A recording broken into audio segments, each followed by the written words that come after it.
Join me as I talk with people who express their creativity in ways that can inspire the rest of us to recognize our own creativity. And if you enjoy these conversations, please like, subscribe, and share them.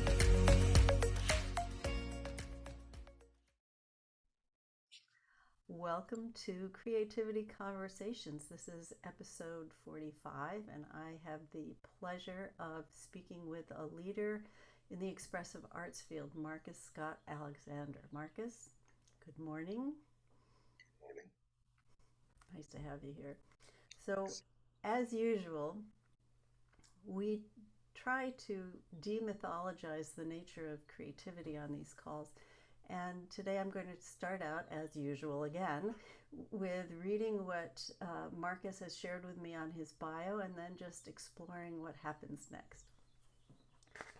So, Markus Scott-Alexander, PhD, REAT, is a leader in the field of phenomenological expressive arts education with a focus on ecotherapy and intermodal cross-cultural art making, exploring how every individual can be included in the building of an ensemble. And I'm going to want you to unpack that first paragraph when I get to the end of this.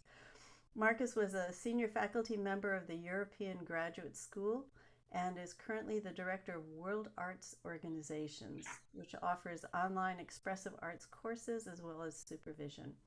Markus has co-facilitated many international community art gatherings with expressive arts pioneer Paolo, is it Knil? Am I expressing it right with a K? Originally from New York, he now resides in Edmonton, Canada. And Markus is the author of Expressive Arts Education and Therapy, Discoveries in a Dance Theater Lab through Creative Process-Based Research.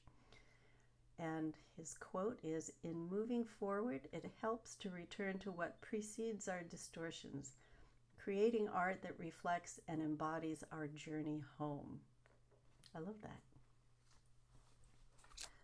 So can you explain what phenomenological expressive arts are and ecotherapy and intermodal cross-cultural art making? It's a mouthful. Yeah. Well, all of it for me is about liking my vertical energy. What's that mean? It means, firstly, being present and aware of what's occurring. So phenomenology asks, what are you noticing? So it's different from a more psychological psychotherapy, which is really very much about having insights and understanding. And my focus is more on just simply what are you noticing? You may not have any understanding of what's occurring, but you might experience a shift into something like an increased presence or increased congruence. So phenomenological psychotherapy just asks the question, what are you noticing? And the value is upon the evolution of your own ability to be consciously aware of creating your life or participating in your life. And then intermodal expressive arts work is a way to create a bridge, to find which art modalities take you back. Like for me, when I play the piano, it takes me inward, and then when I sing, it takes me out. So I train folks, therapists, artists, people who want to, for themselves and others, find ways to, again, this vertical energy is how to be, firstly, how to be. And then secondly, once you have a sense, that sort of felt sense of your play range within, how to bring that into the world so that you feel like how I'm being in the world reflects the depth and breadth of what's happening within me. And the ecotherapy is kind of like learning from Mother Nature, sort of what the art of cycles and rhythms and and the play range of from caves to mountaintops and from winter to summer, sort of like learning from nature how to relax into the range of what we are and how to give what we are a life in who we are. So it sounds like your emphasis is not on the intellectual or the rational so much as it is that felt sense of being. Would that be right? Well, it's kind of like first things first. I really sense that wisdom is in our hearts, and to connect with what we know in our hearts matters to us and what we love. And then, for me, the right use of intellect is to then think about what you know in your heart matters to you or has profound value. So I do think the use of the intellect is important, but not first. Right. Subservient, maybe. Yeah, to serve what we know in our hearts matters. Yeah. So tell me a little bit about how you like to play and why that's important. Well, it's interesting. When you asked me just now, the first word that came is intimacy. I'm at a moment that happened a couple of days ago where I was looking at these blossoms on a tree. I think it was a crabapple. And they were just so exquisite. I mean, the balance of buds, flowers starting to open, flowers opening, the color, how the sun was coming through the trees. Um, I guess that for me, play is interplay. It was the interplay, it was me enjoying the interplay between me and the flowers and the tree and the sun. Sort of play for me is this kind of like swimming in the moment. And it can happen at a concert, sort of swimming in this kind of interplay. So play for me intimates or implies interplay, that something is happening that I'm a part of and enjoying. Yeah, that makes a lot of sense. It seems to me that if we are paying attention, we're always interplaying, whether it's with the swaying of the branches of a flowering bush or taking a walk and breathing in the air and noticing whether there are birds in the sky or if you're having a conversation. But the invitation seems like it's always there, and whether we notice it or not might be another question altogether. Yes. And it seems like relaxing into the moment is sort of the ongoing way to increase the chances that that playfulness is poised to pounce into that play. And I sense that you have that quality, Nina. So I feel like there's a kind of equanimity, whether you're going for a walk and watching the birds or we're having this conversation that's like ready for surprise, ready for something new to open, and sort of playing with uh, uh, uh, uh, uh, the space between us now, or the space between us and the clouds. It's sensing the invitation to the play space that's always possible. And play for me also, um, again, coming back to this word intimate, um, I talk a lot about deep play in my work and to really relax into something that's not efforting to be cheerful or happy, but to connect with the deep play that's already occurring in this universe and to relax into its chaos. And that's how we become creative, by relaxing into the chaos and giving ourselves to this self-organizing principle. Something's wanting to happen here. How can I be a part of that? And to stay with that question, how can I be a part of this incredible universe? That's the heart of it. Seems to me, feels like divine play. I've heard of this. So, what is it like for you? Like, I think we're both on the same page on this. And what is it like for you to work with people who have a really hard time relaxing or think that play is childish? Yeah. Well, I guess that what I do is what precedes that, which is to love them. Mm. to love them just as they are, and they can see how I'm being with them. So it's almost like modeling a kind of sweetness and dearness with which we can hold the as is. So there's less need for them to be playful as much as it is for me to be what I know and what I value in playing with the as is with them. And they can see that I might kind of giggle at a kind of rigidity that they might have, and actually find the phenomenological language to describe that rigidity. Because rigidity can be a psychological word, you know. Yeah, there are many words that we adopt that are actually psychological that sort of put us in a box, you know, I'm very rigid, you know, rather than saying, well, can you be more specific? What do you notice? Well, I'm not flexible. Can you be even more specific? I like having my way. Even more specific. I get angry when I don't get my way. Let's stay with that. Even more, even more. So going finer and finer, and that becomes a kind of play.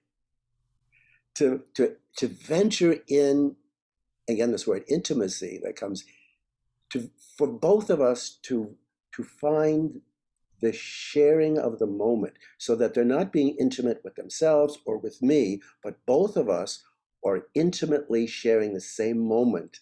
Maybe a giggle will help, or kind of, that's interesting. And so our criteria for play becomes like, how can we actually truly be in the same moment at the same time? Wouldn't that be exciting? Yeah. You know, I don't, you'll have to tell me if this is common to most practitioners for expressive arts, or if it's unique to you, which is you have quite a profound way of combining love, play, and presence in a way that is, it just seems different from what I've heard before. Mm. Well, my my presence in the larger expressive arts community has focused a lot on embodiment. Hmm.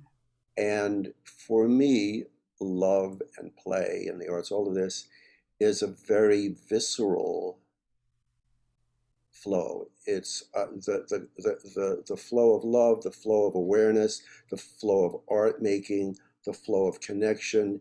It feels to me like there is something that precedes all of that, even something that precedes love, and that I'm constantly working to get a felt sense of the origin of all of that, and to come more and more and more and more subtly from the source of all of that. And so while um, maybe I could say a lot of my colleagues are trust the process and process oriented, maybe I'm a little bit more source oriented. I keep wanting to orient to something that I sense as a source of all of this creativity, and to create an environment where people can strengthen their resonance with that portal, the portal back to their origin, and the portal that is that same portal from that profound intimate place into the world. So it's cultivating a felt sense of something that is not a process. I feel like in just a moment you could be right there, right in your heart of hearts, and just say, "Oh, that's it." Yeah. So I wasn't sure whether you said resonance or residence, but it seems like either. Yeah, that's great. Residence is coming home. I Yeah, did I did say resonance, but I like residence, that you establish residence in your body, you know, your deeper bodies. yeah. And do you ever put a name to that source? Um, Generally, it's so moment specific that I would say this, and that whoever I'm with, that we would both have a sense of what this is, because it's here. It's not really back there. It's not, you know, but it's really sort of the heart of the moment. And I say, can you sense this and resonate with this? It takes us into the moment and into the mystery, whatever this is. And I love that it's firstly the mystery. And so I don't have really any cognitive sense of what it is, but I can say viscerally, yeah, it's this. As Van Morrison would say, into the mystery. To the mystery we go. How did you get into expressive arts? I believe you were an actor in the beginning. Yeah, yeah. Um, yeah, as a young person, my interest in the arts was quite rich in music and painting and poetry and the performing arts. And for some years, I made my living as an actor in New York, and particularly interested in an ensemble work, experimental ensemble work. And then in the summers, I do summer stock and make money doing commercial work. And that's sort of, but alongside that, I still continue my interest in other art forms, and to this day. Um, at some point, it seemed correct to lay down my work as an actor and being in the theater and being in New York, and just quieted down and left New York City and married and just spent about 3 years getting quieter and quieter. And I wrote a musical for children and toured with it as part of my leaving the theater. I was still in the theater, but I was working then as a composer and playing the piano. And then I heard about expressive arts therapy and went to Lesley University in Cambridge, Massachusetts to check it out. And I said, okay, that's it. I was 34 at the time, so it took me a while to really define my niche, but I'm glad I was actually that young. And that was a springboard into something that felt like um, it had the complexity that I like in terms of a lot of levels and areas to explore. But at the heart of it was simplicity, like this thing about that it isn't a pseudo-intellectual profession, that it really is about finding ways to strengthen your resonance with what you know in your heart and give it a life. Yeah. So expressive arts and meeting Paulo Knill was the beginning. And then he started a university in Switzerland about 8 years after I graduated from Lesley University. And I went there, did my postmaster's work, and then 1 year later started teaching and taught there for 23 years and retired last year. So expressive arts turned out to be a really good choice for me. And lately I've moved more and more into combining ecotherapy, being out in nature, which is one of my great loves, with creative expression. What does that look like? Well, the way I'm doing it is we meet for 3 days once a month, and then I give them things to do out in the world that are specific to each person in the class. Someone might be more visual and enjoy photography. Someone might be more kinesthetic and want to create land art. Someone might be more auditory and make recordings of the birds and create some music with the birds. So it's person specific and situation specific, what that marriage is. And would that be out in the wilderness, or would that be somewhere a little more civilized? Yeah. Well, really, my work is to respond to wherever the person's at. So, and I'm working with folks all over the planet. So, if someone is in lockdown, I just work with a group of folks in Hong Kong. Then you just work with the plants in your apartment, and they sing, they talk, they move, and others they'll go into the woods or the mountains or the desert. Some learn from the moon and want to be out at 2 o'clock in the morning, gazing at the moon or listening to the stars. So my job is to support the range of possibility. And there's such a wide range of possibility of sort of the art of response, that awakening things in us by responding to the bee on the flower or the shooting comet. Ah, it just sounds so yummy. You talk in one of your videos about the synergy between quietude and excitement. I think I have those terms right. Can you share? I hope you remember saying that. And could you Yeah, share something more yeah, about it? sure. It's actually essential to me that sort of that marriage of quietude and excitement is vitality. Mm. And and I must say that I experience a sort of an ongoing vitality. I wake up pretty fresh, and um, that the quietude is only on the level of myself. That if I quiet in myself, the vibrancy that I can connect to is very exciting. It doesn't originate in myself.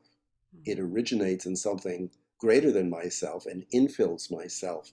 So the self can experience it as exciting or profoundly still, but in a sense, it's two sides of the same coin, or the yin and the yang of of what we are, which is incredibly vibrant beings. So how to enjoy that range as a being, as a person. How can I embody? That's where the expressive arts come in. It helps me to sort of bridge that gap. How can I embody this huge being in this human body with the range of emotions I have, and not just completely just explode with delight, but actually learn how to be taken by it and shape it. That to me is what the arts are about. I'm taken by something. I guess they call that inspiration, and then I shape it, and I guess I would call that skill. So inspiration and skill as a way to shape what's moving in me and ultimately as me. Mm. It sounds so, this sounds really silly, but I was going to say it sounds so deep. You know, it's such a, there's such a deep thread that you're sharing about who we are and what our possibilities are beyond just what we think we know. And you're right, it's that shift from what we think we know to actually that deeply believing what we know the truth of. If I say that there's great nurture in going to the depth of me, someone might believe it's scary going to the deep dark, but I don't believe that because it's not what's so for me. So the depth is the depth of believing what I know in my heart is true, and I keep checking in and dropping in and checking and dropping in. That if I'm wobbly about actually believing what I know the truth of in my heart, and in those deeper and deeper levels of the heart. If I have a goal in my life, it's to sort of be that myself and my personality be aligned with and able to give form to the deepest in me. So it's just an ongoing value to embody something that feels formless and Mm-hmm. without language, or a very mysterious language, and how to listen with um, uh, a very delicate, intimate, sacred, nuanced presence. That's what I was calling vertical, sort of that deepening, like the well, deepen my well, so that the water that I bring up is more and more pure. And to have the felt sense that I am a little bit different than I was a year ago because I'm drawing on deeper levels of me and different levels of um, the nature of the nature of things, which is why I do ecotherapy too, because you can get inspired from the outside, looking at a mountain range or going to the Grand Canyon or something like that, and that it can awaken something in you, something deeper in you. Mm-hmm. So that we can do both. We can go in and we can look at the majesty around us to have a sense of what we are. And then the so-called therapy work is okay, now how do you give that resonance, conscious recognition of what's occurring at this moment of grandeur and majesty? Consciously recognize something is happening here. I'm really resonating with the stars. This is not just looking at the stars. I'm just so in love with what's happening here. Say more about that. What's happening? It's like my awareness is expanding and I'm truly meeting the stars and staying with that. So there's the resonance, but then there's also a conscious recognition of what's occurring and then consciously participating with that. And that's the deep play. Like, wow, I feel like, I don't know, it's almost like there's a kind of, in my response to the stars, where it's like we're having this dance together. And I say, stay with it. And they actually literally dance. And they say, oh, maybe they'll weep. I feel like I am dancing with the stars. And that's my life. And for somebody else, it might be different. So I won't use the technique of my dance with the stars technique.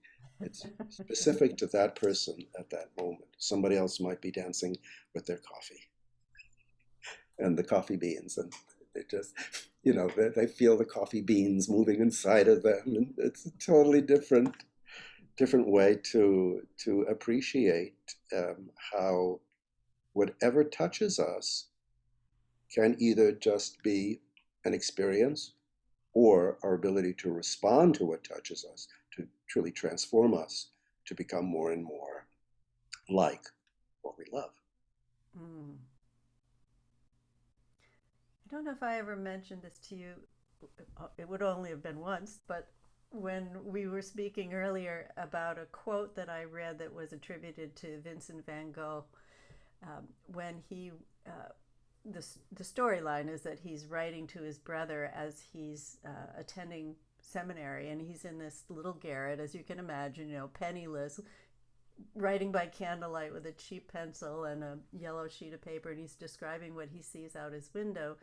And all of a sudden, he draws a sketch in the middle of this cheap little letter of what he's seeing, and he says, "It's so beautiful. I must show you how it looks."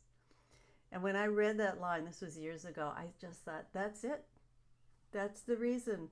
That's the whole purpose, to show, at least for me anyway, to show what is here for all of us if we notice, if we take the time to notice.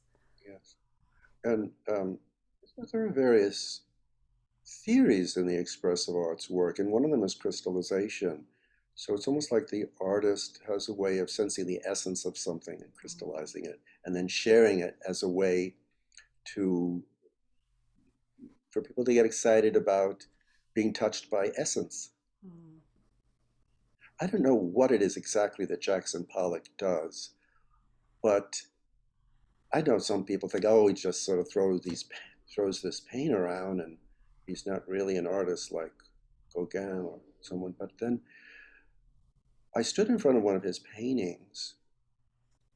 It happened to have been in Zurich at the Kunst Museum. Mm. And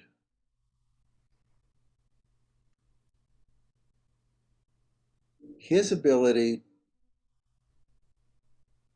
to help me to sense the complexity of the moment. Mm.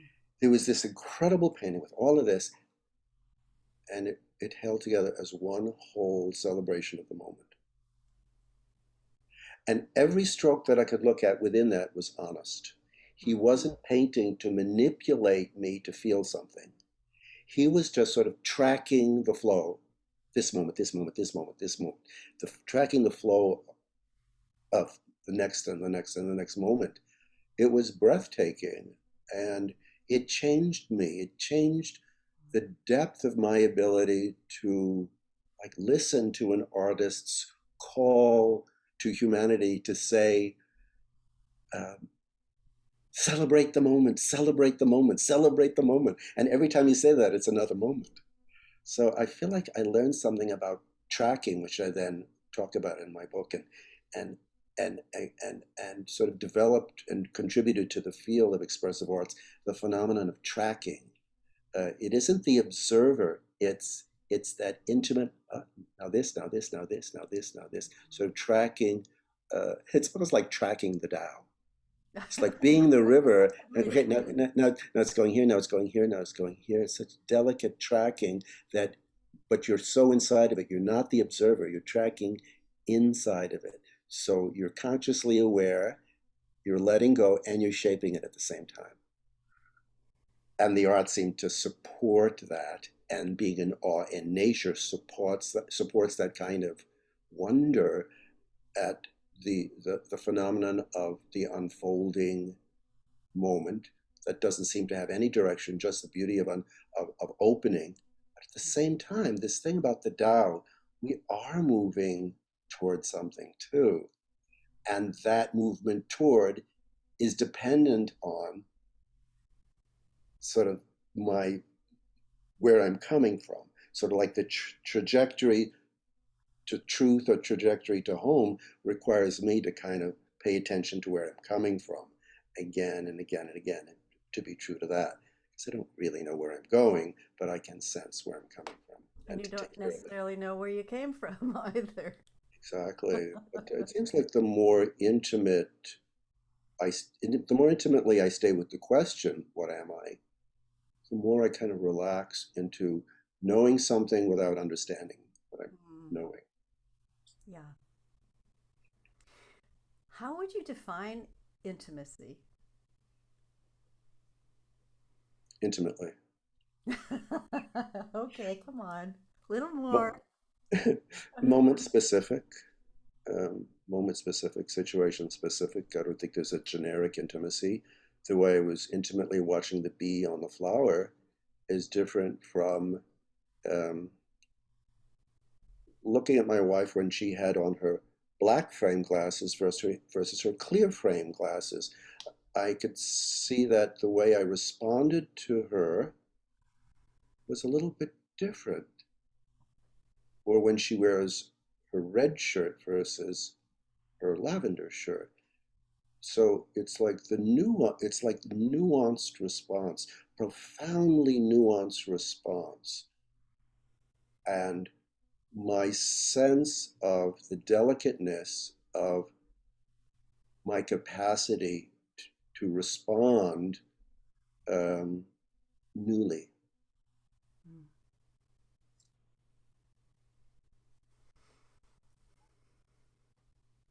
Seems like intimacy is just what is. You know, if we are not caught up in our thinking or distracted by whatever happens to be available to get distracted by, that there's no separation. So that dancing with the stars kind of means you are the stars. Yeah. That's so true, Nina. I mean, it really is that to be that intimacy, Mm-hmm. to be nurture, rather than a person efforting to be nurturing, to embody those qualities of nurture, to embody those qualities of intimacy. It's like it's what we are. Again, it could come back to that image of take care of the vertical before the horizontal. Be intimacy before you're efforting to be intimate. Yeah. And that's why, again, coming back to this marriage of expressive arts and ecotherapy is this to be present to, in a visceral way, to how we are a part of all of this. Mm. Yeah. And that intimacy is, it's almost like intimacy, the word intimacy is a code for becoming that. Mm. So, Marcus, I have a question for you, which is, uh, I was originally trained as a psychotherapist, and I got very disillusioned with the notion that people's behavior was pathologized and that we were broken. And in fact, that's when I moved away from that and I was studying energy medicine, I found that to be the same groundwork for a lot of modalities. You're broken, your chakras are closed, or your energy feels constricted, or whatever, your meridians are blocked.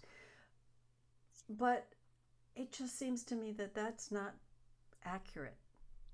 That people are what they are, first of all, but to pathologize people's behavior is like blaming the victim for just being human and not and being ignorant in a way, not stupid, but just not knowing there's another way to be.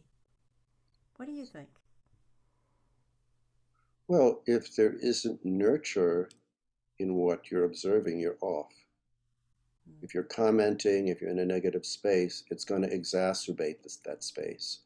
So it just doesn't make sense to spend a lot of time addressing distortion when you can much more quickly return to what precedes the distortion, and to develop the skills as a practitioner for returning to what precedes misunderstandings and genetic patterns and all of this stuff that happens. Yes, you can actually be schizoidal, and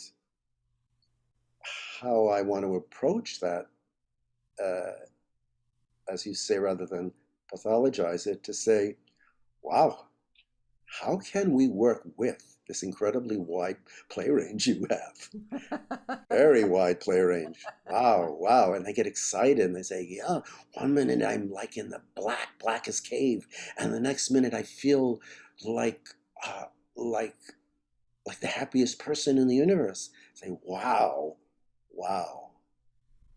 And everything in between?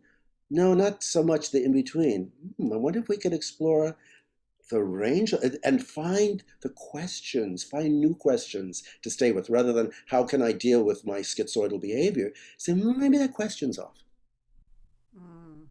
Because I look for questions that nurture, because then I want to stay with the question. If the question nurtures me, like, how the heck do I enjoy this incredible play range, then the chances of there being some kind of healing and transformation increases significantly, rather than, how do I deal with this curse? And I was diagnosed when I was 15, and it's only gotten worse. And they come to you and hearing that you don't do the same old, and you offer something. And I think what you're offering is, um, to speak to something deeper and greater than the diagnosis. And in my experience, that approach works well. How could it not? Exactly. Yeah. Yes. You said something in one of your YouTube videos about naming, claiming, and aiming. What is that all about? Oh, I probably When you do started it. your intensives with people, it sounds like you lead them through a process where they can identify. I think your term was resources, Yes. and then begin to embody them, to acknowledge them, to be able to say yes, and then see how it gets expressed in them. Yes. Well, that's basically name it, claim it, aim it. Let's say if you say, I'm interested in um,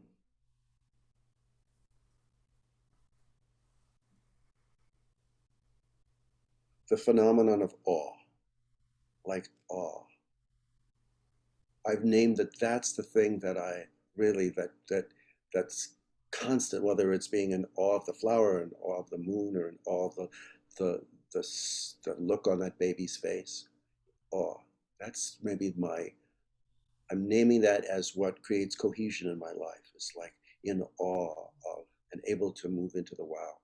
My saying that out loud is claiming it. My saying it to you and whoever is going to listen to this, it's like, wow, that is what captures me. I'm taken by the phenomenon of awe. I'm claiming it. Aiming it is, I'm going to have some time this afternoon to go for a walk. We live in a beautiful part of the city that's right on the ravine, and lots of trees. And I walk pretty much every day, sometimes twice a day, down in the ravine, in the woods. And it's the new green now, the leaves are coming up. Mm. And I might say, aiming it would be,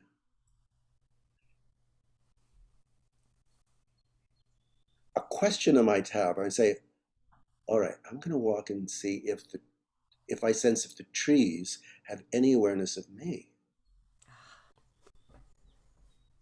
And just that question takes me to awe. So I'm walking now, I'm going from the vertical, which is naming and claiming, to the horizontal into the world with like, I feel different. It's like I found a new question. I'm aiming a new question down into my walk today, and I really feel different in my walk. My question is, are the trees aware of me? Is there anything like what I experience as awe? Do they energetically, do they sense that something is passing through them? And so, so the aiming would be to increase the chances that whatever I've named and claimed gets lived and integrated into my world, not only integrated into my body and say, I love the phenomenon of awe, but then how does that then show up in my life in new ways all the time? I love that you're mentioning awe. I read a book recently called The 10 Worlds, and one of the points that the authors made was that a characteristic of enlightenment, and I'm not calling you enlightened, but you may be, who knows, is awe. And when we are in awe, there is no separation. Yes. I would say, Nina, that I feel like I am awakening to what I am. Mm. Enlightened feels too dramatic.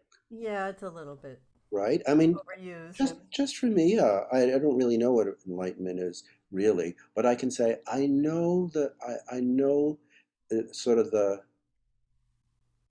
phenomenon, if you will, of awakening to the more of me or the more of this.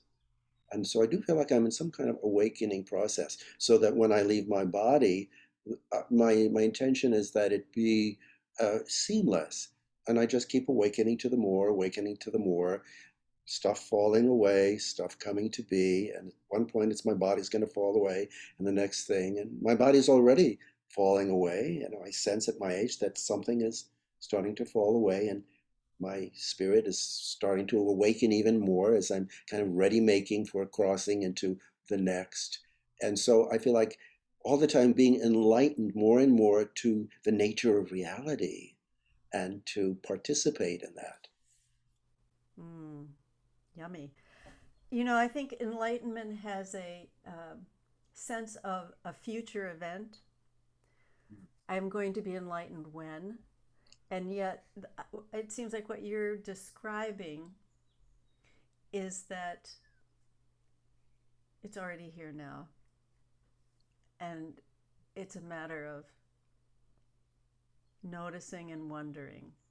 Beautifully noticing and wondering what's occurring all the time, and and and that's that tracking thing, sort of tracking that awakening consciously to say, and then you can participate more. That's why I like working with the arts. It's like get to consciously. I wrote a series of haikus as a response to. I'm doing supervision these days, so one of my supervisees in India created these beautiful paintings, and I said, "Oh, I want to create some haikus, some haiku."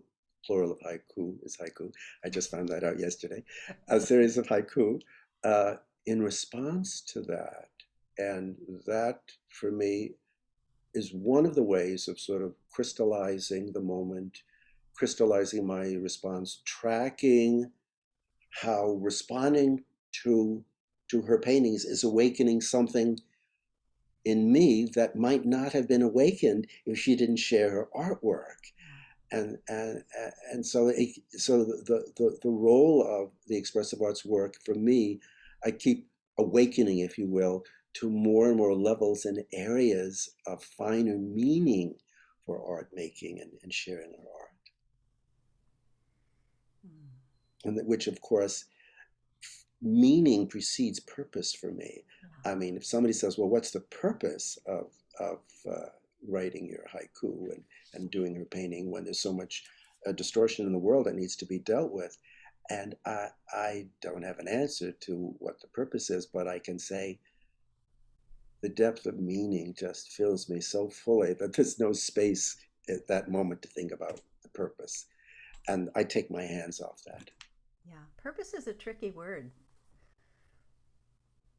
I think that a lot of people that I come in contact with, that I coach or just have conversations with, often it has to be their reason for being. And yet there's so much pressure to put people on a track of, yes, this is my purpose, this is my passion, I have a direction now. It's almost sometimes it can be based on fear. Okay, I've got a direction. I'm an actor, I'm a painter, I'm a dishwasher, and creating an identity that can sometimes, it seems in my experience, to keep us from life rather than with it. Well, the orientation for me, it doesn't feel wrong or bad. It's just not it for me to because it's too much self-orientation. Mm. Purpose tends to be, I myself, and it's often self-centered. No matter how magnanimous the purpose is, it's to become a greater self. And I find that what meaning does for me, especially if I go to that meaning as a noun, to be, like we were talking about, be intimacy, be meaning with arms and hands, be meaning in motion. And I'm creating the haiku, or we're having this conversation. Meaning gets to have a life in us and as us, and just it includes myself. Being meaning includes me, but it's not about me. Yeah. And then I find that the flow is much, much, much greater. Well, it's a great question. Who's me anyway? you know, who's doing the doing, and what is it that's exactly going on, and how are we participating in it? Are we participating in it with consciousness, or is it happening anyway without us? How is it that we even get to notice these things? And for me, the tiniest, tiniest, tiniest bit of knowing that I have in response to those kinds of questions, I give everything. I give everything to the tiniest, tiniest resonance with that's what I am. Mm-hmm. It could be just such a tiny speck, and to say, okay, I'm living for that. Yeah. You know what I find? Uh, oh gosh, I had so many adjectives coming in at that moment. What I appreciate about the way you're expressing your love of this world, not only the expressive arts world, but the world in general, is that it's deeply spiritual, but it's also supremely practical at the same time. Mm. And it doesn't have any sense of uh, dogma attached to it. It has a naturalness to it. This is like who we are. Let's just settle down for a moment and see what we see. I'm very happy to hear you say that, because I know that I was in my early 30s when I had very clear seeing that to have this earthy spirituality without any dogma was it for me in this life. And I come from a working class family, that was, you know, somewhat religious. I grew up in a Jewish home, and so I grew up with some resonance with the reality that there's something greater than us, um, but there are lots of rules. Mm. And pretty early on, I saw that the rules were sort of made up, but that the essence of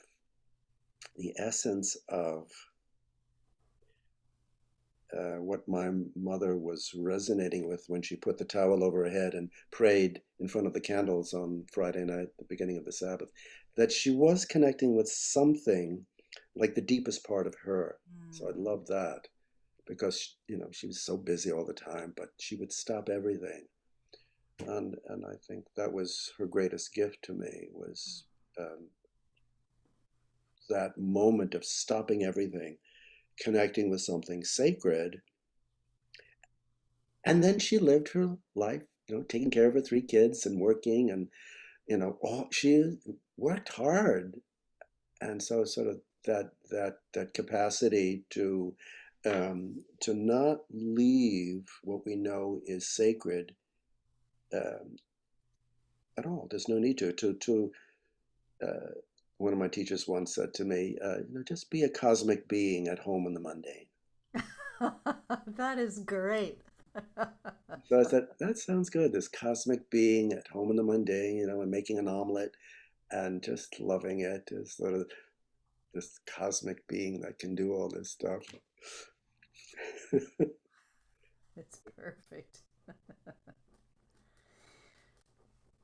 In the work that you've done over the years, what is there a particular type of person that is drawn to this field?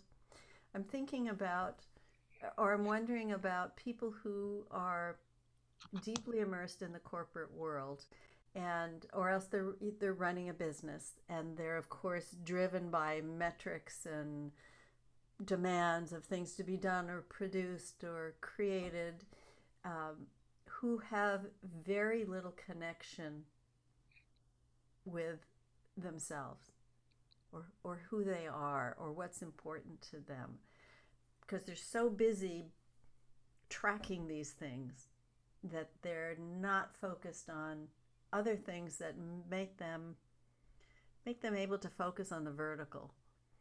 Yes. How would something like this be useful for someone who is caught in that gerbil wheel? Gotta produce, gotta Yeah. succeed. Well, my first impulse is generally to sense the goodness of what they're in, sort of find the gold in that pattern, Mm.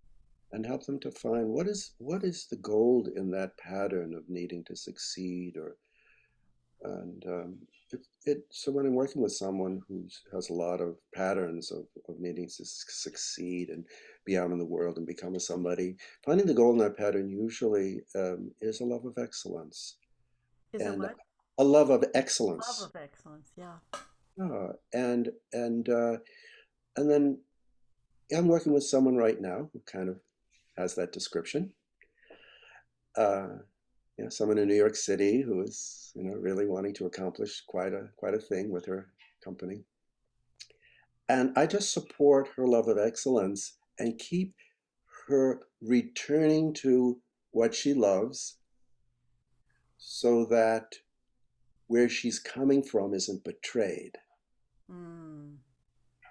And that it's fine to want to have this, you know, accomplish this stuff, but not at the expense of your own core. And so, as long as I support them in continuing in their world, and they don't have to change anything, nothing has to change on the surface. Just don't neglect your essence for the sake of what you have deemed important. Mm. And to know the difference between the two. I think that's so crucial. Yeah, it sounds like what you were describing as a person who sometimes loses track of what's essential because they get distracted by what's important. So the way to respond to that is you don't have to make any of that less important. Just recognize that not to lose your connection to what's essential in the midst of all of that. Yeah. And I And think for that's them where, to decide what's essential, yeah, for I them think to that, yeah, decide. I Yeah. think, isn't it interesting that this problem has been going on for a really, really long time? Yes. And I think I approach my work as no problem, just difficult. And it could be a problem if you wouldn't enjoy responding to the difficulty of returning to your essence in the midst of all that you'd like to accomplish. And so I become somebody in their lives who say, this does not have to be a problem. It can be just really difficult. Let's do it.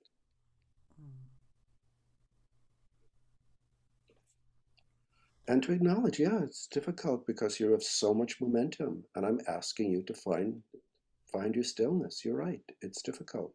Let's do it. Well, you touched on the perfect thing because one of the things I wanted to ask you about was stillness, and voila, here it is. I think our relationship with space is more essential than our relationship with time. Mm. So stillness for me has something to do with um, having so much resonance with that space of peace that we become it. Mm. I don't create a peaceful space and then sit in it as this human. I actually merge with the phenomenon of space. This, I don't even call it peaceful space. It's just space. It's like space. Maybe it comes back to this thing of me as space. Mm. And then the result is stillness. But the intention isn't to be still. The intention is to stop the momentum and just like this space of rested okayness is what I often call it, just a rested okayness. And sort of the result is like a a, a, a gentling of my nervous system. Mm. And as my nervous system becomes gentle, my brain waves, I can feel them elongate. And as my brain waves elongate, my frequency goes up. And as my frequency goes up, it's like I have this bit of a hum that for myself feels still, but for my being, it just feels incredibly vibrant. So I'm not being still for stillness' sake. I'm being still so that I can plug into that incredible vibrancy that's deeper than myself. So just to still the self so that I could plug into, as a human being, to not be so identified with the human that I forget that I'm firstly this being. So still the human in when my personality can be very excitable. So just chill, Marcus, and just, oh, there it is. There's your being, just and that space of beingness. Then it's like I absorb it and am absorbed by it, and so it's almost like what's written on the door is vibrancy, but I have to be still to find the doorknob. And there it is, and then I open it, and then this incredible vibrancy. Because if it was just stillness, I probably wouldn't do it because I love vibrancy more than the vibrancy of life. And so if stillness implies chilling in a way that doesn't lead me into the vibrancy, I probably wouldn't do it. And I had that misunderstanding. And I'm trying to meditate as a young person. I'd be so restless. And I realized because I had a misunderstanding about what meditation was. But I did meditate for years. I don't anymore because I feel like now that I've stepped through the door, I could just, oh, I'm there. Yeah. Meditating was a way, it got me to the door. But as soon as I open the door, that in a sense is the closest I can say to, oh, there I am. That's me. Just poised in that space and as that space. So there's no efforting at all. So stillness for me is sort of like that the falling away of efforting, and oh, there I am. There we are. Oh, no separation. Yummy, yummy, as you say. The game of hide and seek. There we are. Yeah, that's lovely. Well, this has been a beautiful conversation. I so appreciate that you've taken the time to come on with me and chat a bit. Yes. Can you tell our listeners or watchers how to reach you and whether you've got something cooking right now that they might want to come in the kitchen and see what you're doing? Yeah. My website is great. I really work with um, Natasha, the person who works with me, um, to keep it fresh and updated. So there's always information about what I'm doing. And that website is? worldartsorg.com. And there are excerpts from my book and podcasts and interviews and what I'm offering next. The all the information on the trainings and supervision and things like that. It's all on the website, worldartsorg.com. That's great. Well, I hope everyone, at least a lot of people who are moved by this conversation, will come find you and see what you have to offer because it sounds pretty fantastically delicious. It's been nurturing and nourishing spending time with you. Thank you. Thank you. Me too, you. And thanks again, everyone, for listening or watching wherever you are and whatever you're doing, whatever form you're using. And we will see you again on the next episode. So thanks so much. Bye for now.